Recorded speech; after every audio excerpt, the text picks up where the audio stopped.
बोलो विष्णु भगवान की जय।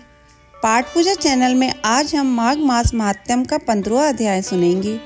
दत्तात्रेय जी कहने लगे कि हे राजन, प्रजापति ने पापों के नाश के लिए प्रयाग तीर्थ की रचना की। सफेद गंगा जी और काली यमुना जी के जल की धारा में स्नान का महात्म्य भली प्रकार सुनो। जो इस संगम में माघ मास में स्नान करता है वह गर्भ योनि में नहीं आता। भगवान विष्णु की दुर्गम माया माघ में प्रयाग तीर्थ पर सब नष्ट कर देती है। माघ मास में प्रयाग में स्नान करने से मनुष्य अच्छे भोगों को भोगकर ब्रह्म को प्राप्त होता है।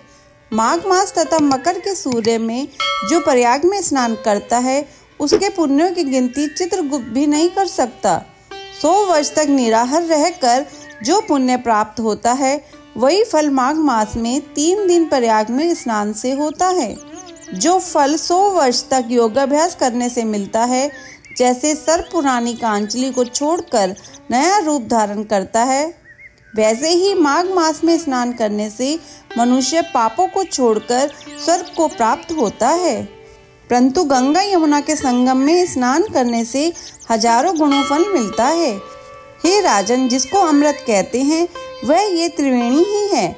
ब्रह्मा, शिव, रुद्र, आदित्य, मरुदगण, गंधर्व, लोकपाल, यक्ष, गुहा, किन्नर आदि मणि गुणों से सिद्ध तत्वज्ञानी ब्राह्मणी, पार्वती, लक्ष्मी, सची, नैना, दिति, अदिति, संपूर्ण देव पत्नियां तथा नागों की स्त्रियां, धृताची, मेनका, उर्वशी, रंभा, तिलोत्तमा, अप्सरागण और सब पितर मनुष्य गण कलयुग में गुप्त और सतयुग आदि में प्रत्यक्ष सब देवता माघ मास में स्नान करने के लिए आते हैं।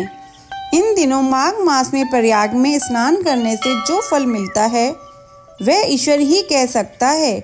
मनुष्य में कहने की शक्ति नहीं है। हजारों अश्वमेध यज्ञ करने से भी यह फल प्राप्त नहीं होता।